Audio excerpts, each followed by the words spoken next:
السلام عليكم ورحمة الله وبركاته. أخباركم إيه؟ أتمنى يا رب تكونوا بخير وسعادة.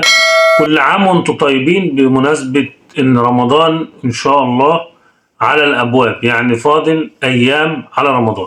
الفيديو ده هندردش فيه مع بعض شوية، هناخد معلومات يعني كتير مننا ما كانش يعرفها قبل كده. بس قبل ما أبدأ في الدردشة والمعلومات والحاجات دي، في راجل محترم جدا كان بيبني بيت وصارف عليه كتير، وبيت مساحته كبيرة، فعامل له سلم دوران خارجي عامل كده 25 درجة وكده 25 درجة، طالعين مقابلين بعض فوق على بسطة كبيرة قدام باب الفيلا من فوق.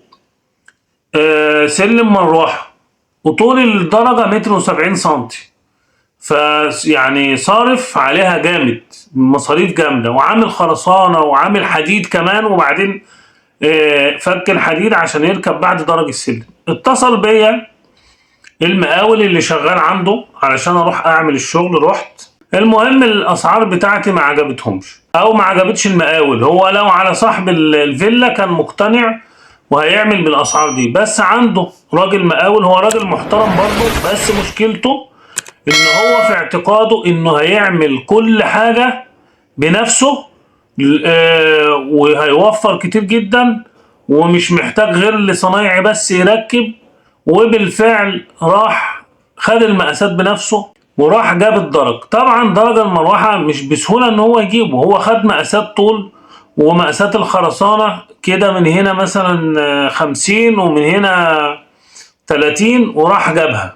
راح بعربيته، قابلته في المصانع وقال لي ده انا اشتريت وقطعت وانت مدينا اسعار غالية ومش عارف ايه. المهم خلاص انا ما بسألش، هو قابلني كده قدرا في ورشة مودي فيها الدرج علشان يقطعه، قطع الدرج وخده. طبعا كل مقاساته غلط. المهم خلاص بعدها تقريبا بيجي 3 شهور لقيته بيتصل بيا. لا والحاجة بقى اللي تغيظ ان هو مش محروج ان هو يتصل بيا، لا ده اتصل بيا عادي. قال لي تعالى في حاجة كده في الدرج بس عايزين نظبطه شوية، خد بالك عايزين ايه نظبطه شوية. بقول له انتوا عملتوه؟ قال لي عملناه بس هو عايز شوية تظبيط. فقلت له طب هو لما هو عايز شوية تظبيط اللي عمله ما ظبطوش ليه؟ قال لا اصل اللي عمله بقى يعني عنده ظروف وعيان وحواجبه بتنقح عليه تقريبا. يعني انا قلت كده الله اعلم يعني ايه الموضوع. المهم قلت له ماشي، بس انا علشان اجي لك هتبعت لي رسم معاينه 600 جنيه. ازاي ومش ازاي؟ قلت له انا جيت لك قبل كده وخدت مقاسات وتعبت نفسي وحسبت، وفي النهايه قلت لي السعر غالي ورحت جبت من نفسك، وجاي تقول لي ده في شويه تعديل؟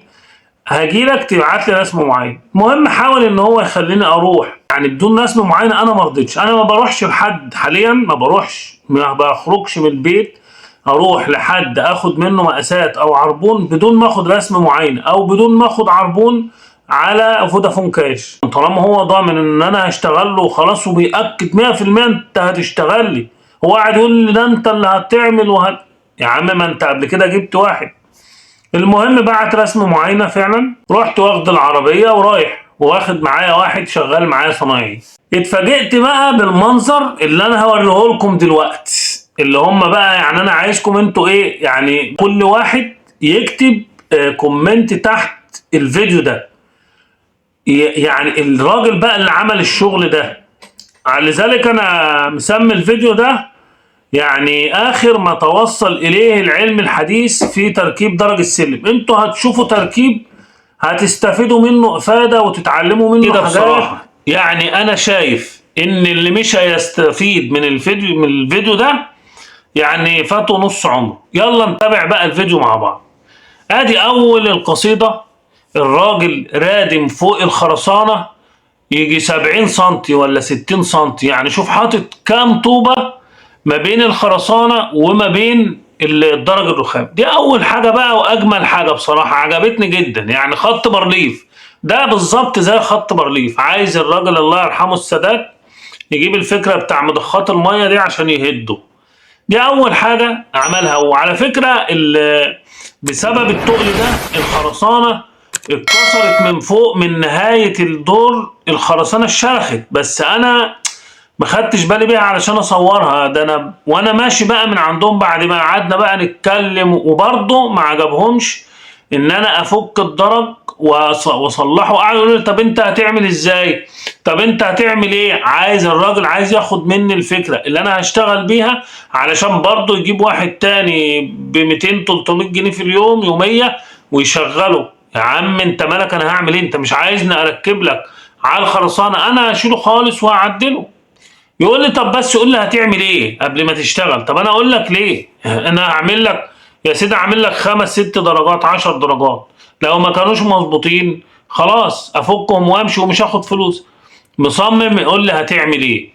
المهم قلت له مش هعمل حاجه وسبته ومشيت، والله اعلم هو عمل ايه. تاني حاجه بقى ناخد بالنا بقى من القوايم. يعني شوف بقى العلم الحديث وصل بينا، والطب اتقدم جدا في تركيب درج المروحه. خلي بالك يعني الدرج القايم شوف راكب سبحان الله من غير مونه. يعني في توفير برضه في الاسمنت وفي طبعا يعني اكيد الراجل اللي ركب الدرج ده يعني في حاجه في دماغه. اولا ده دليل على ان هو ما شافش درج بيركب خالص قبل كده. يعني ما شافش حتى حد بيركب درج. انا مش متخيل ان ده اساسا صنايعي يشتغل في المعمار ولا حتى عامل. ده ممكن يكون يعني في حاجة تاني، مجال تاني بعيد، يعني في مهنة تاني خالص خالص، مهنة ما فيهاش اسمنت ورملة اساسا. يعني حاطط القايم، واخد بالك، هو شاف حد بيركب مثلا من بعيد كده فلقاه بيحط القايم وبعدين يحط المونة والدرجة، بس ما شافش الحتة المشهد بتاع المونة اللي بتتحط ورا القايم. هو كان رابط طبعا القوايم بجبس وبيحط القايمة ويردم رملة ويحط شويه مونه ويحط الدرجه. حتى الدرجه مش موزونه، يعني هو بيحطها كده زي ما تيجي، تميل كده تميل كده، تطلع ورا تطلع قدام. هو بيحطها بالبركه. يعني هو خلص الشغل ده، مثلا شغل ياخد مثلا 4 ايام او 5 ايام، الراجل خلصه في يومين. عمل الناحيه دي في يوم، وفي ناحيه تاني زي دي بس انا ما صورتهاش، هما ناحيتين او انا تقريبا صورتها بس ما حطيتش الفيديو كامل. طب ده يعني ده لو بتاع سيراميك هيبقى عارف ان القايم بيتحط ليمون ويحط ليمون. لما جه فك الدرج عشان يشطب الدرج كده متشطب على فكره، هو جه شطب لا. واللي غريب بقى، اللي اغرب واغرب واغرب، ان هو بيطالبهم ببقيه حسابه. يعني هم جايبيني بيقولوا لي عايزينك تشهد على الراجل ده يستاهل ياخد بقيه فلوسه ولا لا، لان هو بيطالبهم وبيقول لهم ده انا هروح اشتكيكم في اسم الشرطه علشان اخد بقيه حسابي. طب ده يعني راجل بوظ الشغل وكسر الخرسانه. ده انا زعلت جدا اللي انا ما خدتش بالي بالخرسانه علشان اصورها. انا خدت بالي وانا ماشي. الراجل صاحب البيت، انا كل زعلي على صاحب البيت صراحه، لان الراجل المقاول اللي بوظ الشغل وجاب صنايعي بوظ الشغل هو مش دافع من جيبه حاجه، بالعكس ده هو بياخد فلوس. يعني بيجيب شغل وجاب قطع الدرج بايظ وجاب راجل ركبه بوظه واسمنت وحاجه يعني خساره كبيره وبياخد فلوس. صاحب البيت نفسه راجل يعني هادي جدا وشاب صغير، يعني عنده بتاع 35 سنة، وراجل محترم جدا قاعد ساكت ولا بيتكلم ولا بيزعق ولا بيعمل حاجة. كده انا وريتكم حاجة يعني المفروض تدفعوا لي عليها فلوس. يعني وريتكم حاجة يمكن ما كنتوش هتشوفوها في حياتكم. بصراحة الحاجات دي انا ما بطلعهاش غير للحبايب.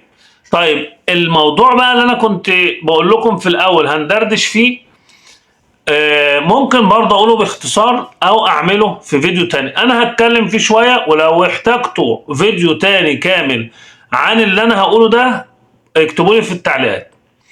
انا عايز اقول لك انت كصنايعي رخام، بالذات الناس المبتدئين في الرخام اللي هم المساعدين اللي شغالين بقاله يعني فترة بسيطة، عايزك تشتغل اي حاجة جنب الرخام، ما تشتغلش الرخام لوحده. يعني انت عندك وقت فراغ، روح اشتغل مع بتاع الجبسن بورد، اشتغل معاه يوم 2. وانت ما عندكش شغل رخام، عندك شغل رخام خلاص خليك في شغلك. لكن لو ما عندكش اشتغل مع بنا الطوب الاحمر، اشتغل مع بنا الحراري، مع بنا الحجر الفرعوني والهشمة. روح ركب سيراميك، روح ركب ارضيات سيراميك. اي مهنة في المعمار يشتغل فيها. ليه؟ لان انا بعتبر شخصيا انا وغيري ان مهنة الرخام هي اصعب مهنة في المعمار. يعني هات لي مهنة في المعمار فيها الاسرار والفنيات والمشاكل اللي بتحصل في الرخام. يعني الرخام بيجمع كل المهن. دي وجهة نظري. يعني انت لما تبص للمحارة، المحارة اسهل، السيراميك اسهل، ارضيات مثلا بلاط مزايكو سيراميك، كل ده سهل عن ارضيات الرخام. انت عندك في الرخام ارضيات، عندك حوائط بمادة، وحوائط سقية، وحوائط ميكانيكا، وفي حوائط ميكانيكا وبتتسقي برضو سقية تاني، عندك اسقف، عندك كمر، والحاجات دي كلها انا عندي فيديوهات عنها. يعني عندي فيديوهات عن تركيب الكمر ازاي تخيط الرخامة بسلك الجلبنايز وتعديه في الوش، وكل ده موجود في القناة علشان بقى على الوقت ما تقعش الرخامة من الكاميرا الخرسانة. فأي مهنة في المعمار هتشتغل فيها يوم هتفيدك، يوم بقى أو يومين أو شهر أو سنة، اشتغل. ما تربطش نفسك على قد الرخام. عندك وقت فراغ، كلنا بيحصل معانا إن بتجيلك أوقات بتقعد من الشغل، روح بقى اشتغل في دي وفي دي وفي دي يا عم اشتغل مع سباك برضه هتستفيد، اشتغل مع كهربائي برضه هتستفيد، اشتغل مع نحات بيكسر. ليه؟ انت في الرخام هيقابلك مواسير ميه احيانا تبقى فاهم هي ماشيه ازاي بدل ما تقطع فيها في المطابخ والحمامات، هيقابلك مواسير كهرباء ومفاتيح، هيقابلك بياض، ممكن تحتاج تمحر حته، ممكن تحتاج تبني حيطة أو تبني كتف، ممكن تحتاج تلزق رخام بمادة، يبقى أنت لزقت سيراميك بتلزق رخام. تعرف أرضية كده مشتركة ما بين السيراميك والرخام. فأنت أي مهنة هتشتغل فيها جنب الرخام هتفيدك. هي دي النصيحة اللي أنا كنت بقدمها النهاردة للناس، بالذات الناس المبتدئين لازم يعملوا الكلام ده. لو عايزين كلام وأمثلة بقى كتير، انا شخصيا اشتغلت في كل حاجه في المعمار، من اول نجاره المسلح وحداده المسلح ده وانا طفل صغير. يعني انا اشتغلت في المعمار قبل ما اخش اولى ابتدائي، ودي بقى قصه طويله لو حابين نتكلم فيها بعدين نبقى اكتبوا لي برضه وانا احكي لكم بالتفصيل المراحل اللي انا مريت بيها. اشتغلت في السيراميك، في السباكه، اشتغلت في نجاره الباب والشباك ونجارة الكنب البلدي. زمان الناس الكبيرة في السن تعرف الكنب البلدي اللي هو برجلين، طبعا انقرض دلوقتي محدش بيعمله. وبكده الفيديو بتاعنا انتهى، وكل عام وانتم بخير. بفكركم تاني باللايك واشتراك في القناة، والسلام عليكم ورحمة الله وبركاته.